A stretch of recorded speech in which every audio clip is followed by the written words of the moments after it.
Hello guys! Welcome back on my YouTube channel. This is your Inday Gracia. So, ngayon po, ikukwento ko sa inyo yung experience ko for Select Medical. Yun po yung isa sa requirements to apply K1 visa. So, yung mga requirements na hinanda ko is yun yung Select online registration confirmation. So, dapat printed po siya.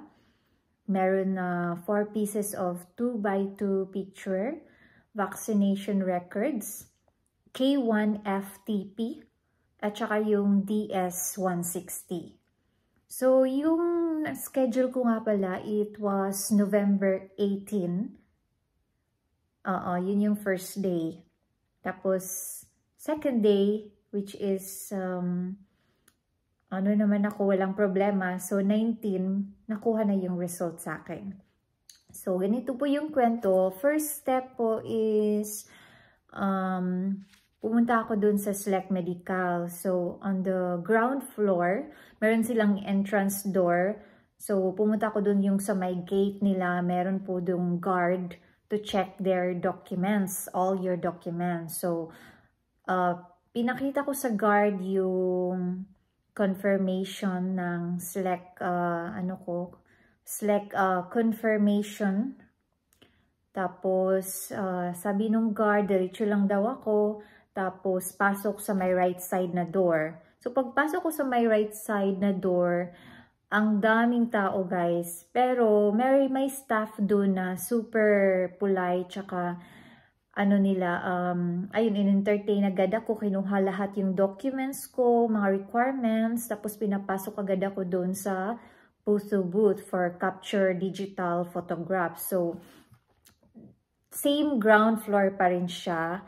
So, meron silang photo room doon, pinaupo ako, picture agad ganyan, meron data encoding and fingerprint scanning, same lang, same ground floor lang siya.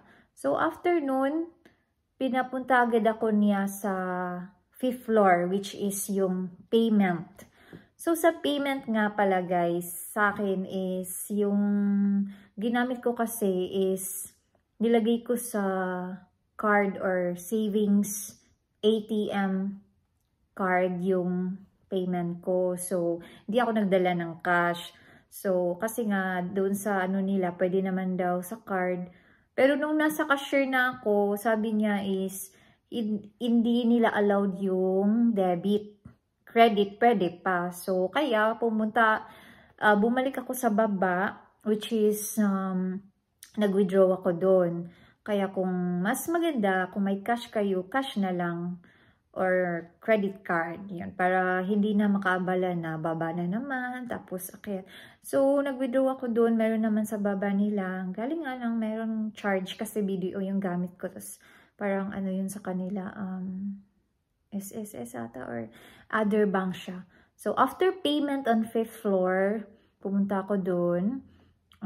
Ayun, nagbayad na ako. Pagbayad ko, may form silang nilagay. Tapos,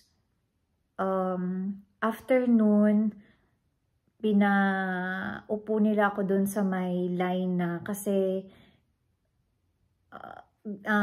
meron silang nurse doon na i-weigh ka nila, titimbangin, tsaka for BP check-up din. So, after my turn, madali lang, super dali lang talaga. So, afternoon, natimbang na ako, na BP na, pinaproceed agad ako dun sa laboratory, blood test, which is dun sa 4th floor.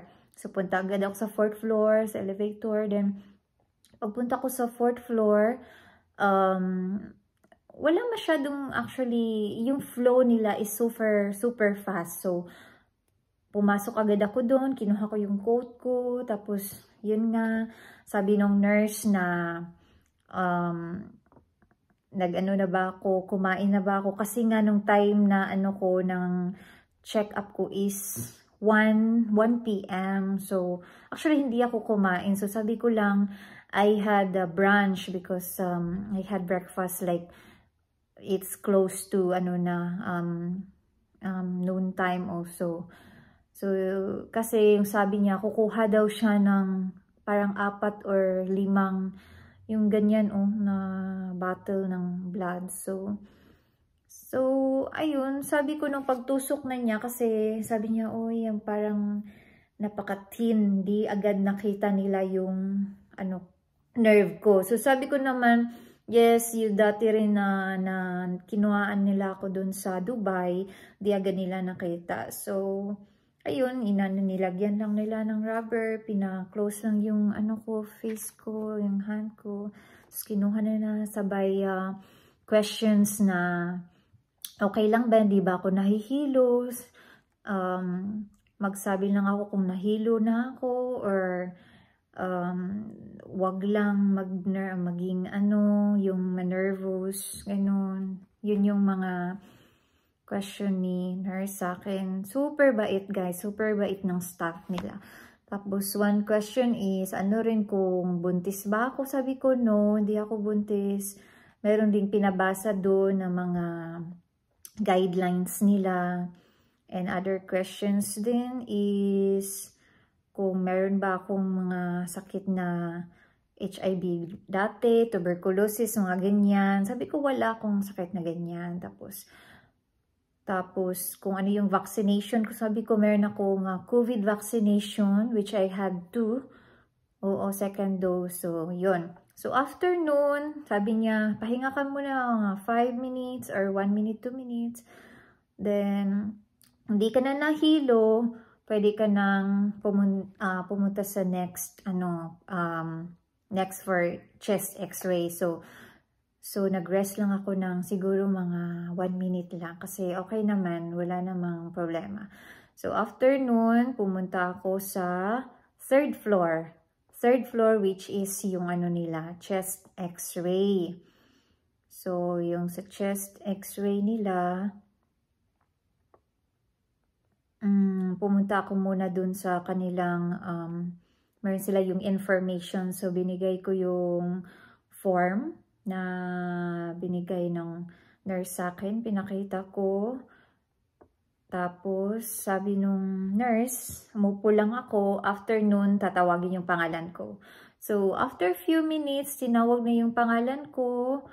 Tapos, pumasok ako sa loob. Pagpasok ko sa loob, actually, isa lang yung nandun kasi nga super fast nung nila, nung flow. So, pagpasok ko doon, yung isang girl doon, papastart pa lang siya. So, ayun, hinubad ko yung, dapat hubarin mo lang lahat ng yung sa bra, ganyan. Yung sa baba, hubarin mo lang yung naka-on lang sa akin is yung ko short. So yun, meron silang gown.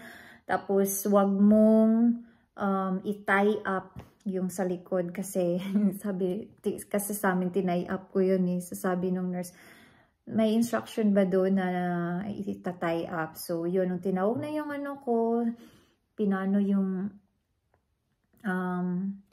actually sinabi niya kasi nakalugay yung buhok ko. Sabi niya, lang tie up nung buhok kasi nga makikita dun sa x-ray. So, kung nasa x-ray na kayo, dapat naka-tie up na siya na. Dapat hindi, yung parang super, clean talaga yung buhok niyo. Kasi yung nurse medyo, dyan sa, sa chest x-ray, medyo strict siya. Pero, okay naman yung pagka-strict niya kasi nga, parang fast yung nila, yung nagmamadali sila kasi after me, meron na namang pumasok na 3 or 2, ganyan. So, after noon, sinabi ko sa nurse na I had my chest x-ray. It was, I think, 1 month ago, sabi ko, or less than 1 month ago. Kasi nga, sa namin, sa annual physical examination rin ng trabaho ko. So, sabi niya, no need na kasi nga, yung binabasihan nila, yung x-ray naman talaga nila dun sa SLEC. So, dinala ko na lang din yun kasi nga, meron namang instruction dun sa page o sa website nila na dadalhin yung chest x-ray result kung kung meron kang bagong chest x-ray. So ayun. So, kung meron kayo, huwag nyo na lang dalhin kasi yung binibase nila is yung sa kanila. Wala na siyang time na i-check yun. So, yun, pina-chest x-ray na niya ako, ganyan. May, tinanong niya ako, buntis ba ako? Sabi ko, hindi naman. Tapos, pinadikit masyado. Sabi niya, follow lang the instructions. Sabi niya, inhale. So, pag sabi niyang inhale ka, wag ka talagang, yung exhale. Ganyan. Tapos, exhale. Tapos, pinakamalalim pa, inhale, ganyan. So, ayun. Afternoon is, pinaproceed na naman ako dun sa 5th floor. 5th floor, yun yung triage counter nila, which is, chine-check nila yung mata, ganyan. So, nung nandun ako sa 5th floor, napaka-smooth lang din. So, proceed agad ako dun sa eyes check-up. So, ganyan, cover yung isa, tas cover naman yung isa, may pinabasa sa yung mga letter doon, may big letter, may small letter, ganyan. Super dali lang din. So, tapos na yun. Ang, dito, ang pinaka, yung tagal na, waiting, is yung sa medical exam na. Kasi, after kinuha yung form ko, after yung check-up ng mata ko, sabi niya, ma'am, tatawagin ka lang dito sa triage counter. So, umupo lang ako dun.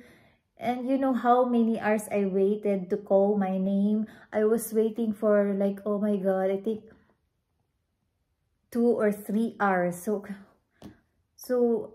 parang na ako.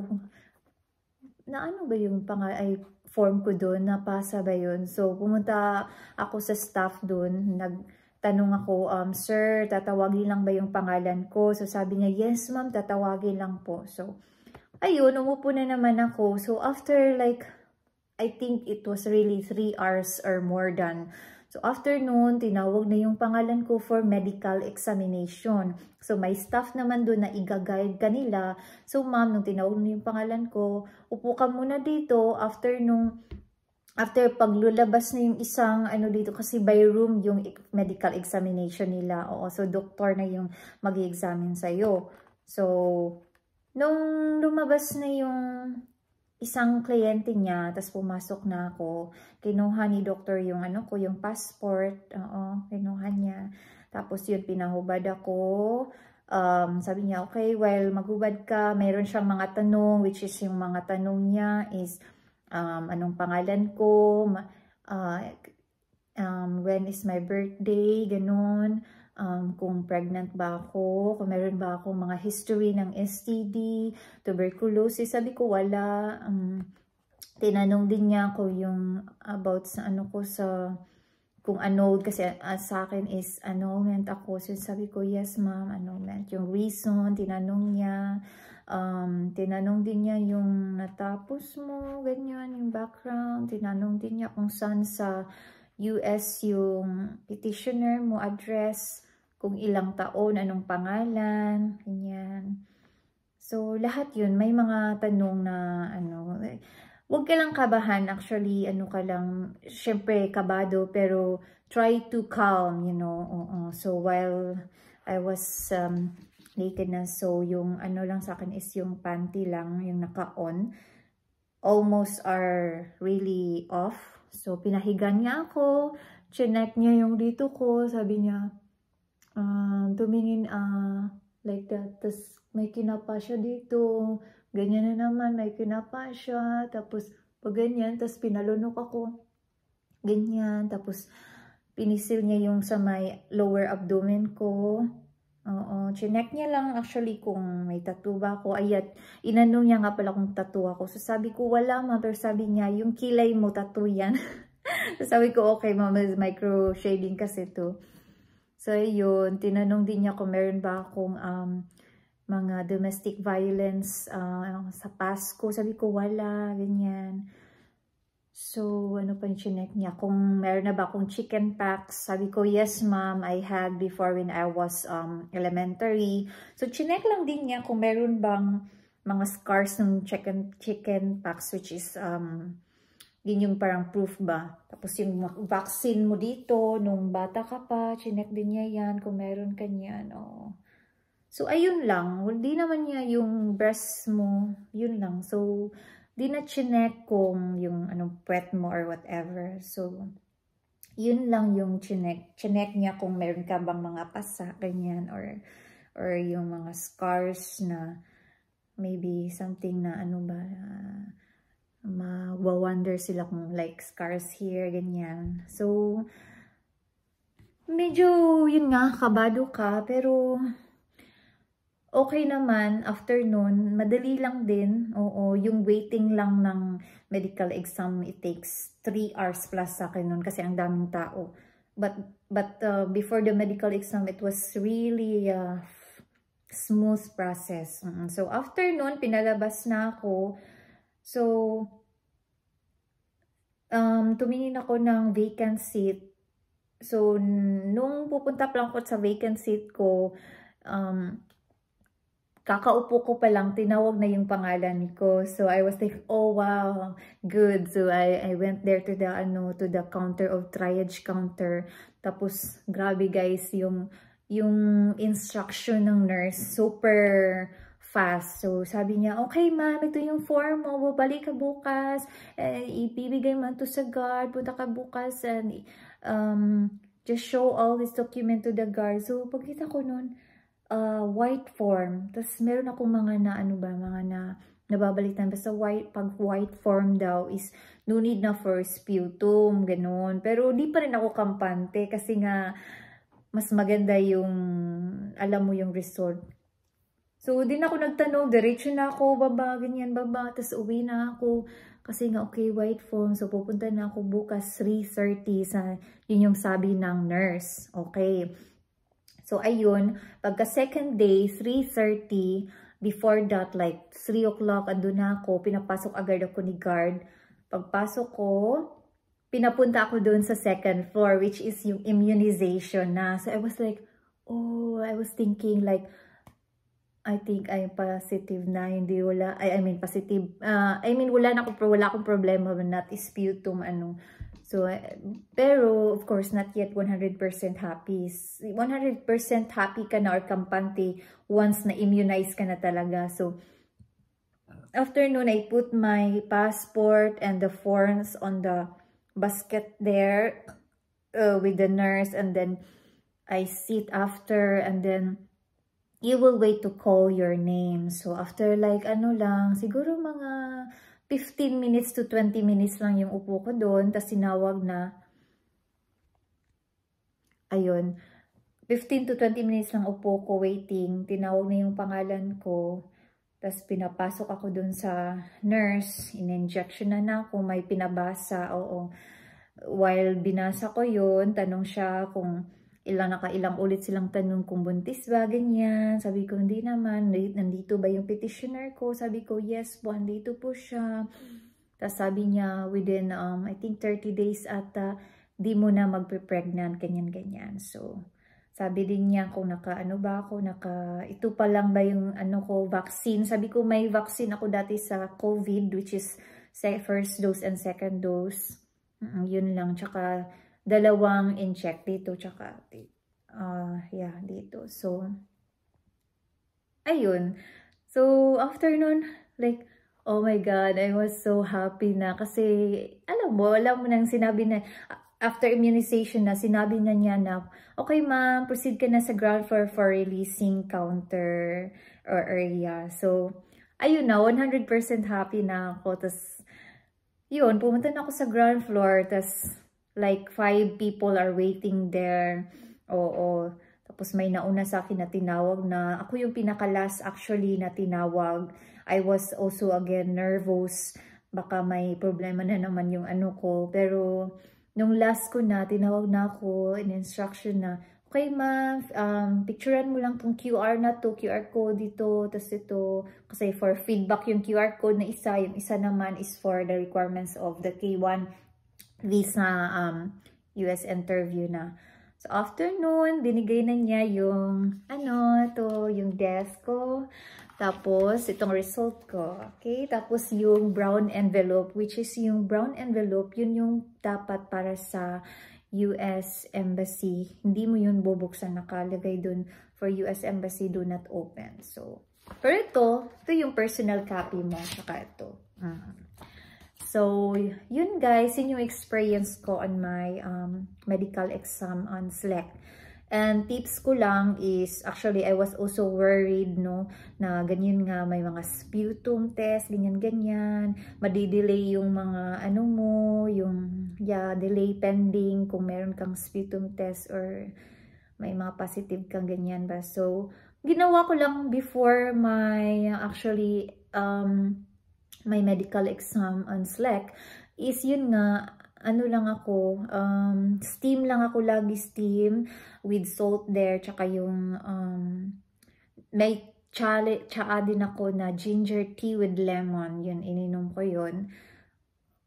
Water lang ako lagi, water, tas yung steam, kasi nga I was worried also, kasi lagi akong may problema dito na parang something, may mucus, ganyan. So yun lang yung ginawa ko before the exam. And actually, you need also to take vitamin, a lot of vitamin C every day. Yun po, vitamin C, B12, tsaka iron din. So, I was thankful, and so sana kayo rin maging maganda yung result sa inyo. So, I was thankful. So, sana nakatulong ako sa inyong pag-process or tips and experience. So, thank you so much for watching.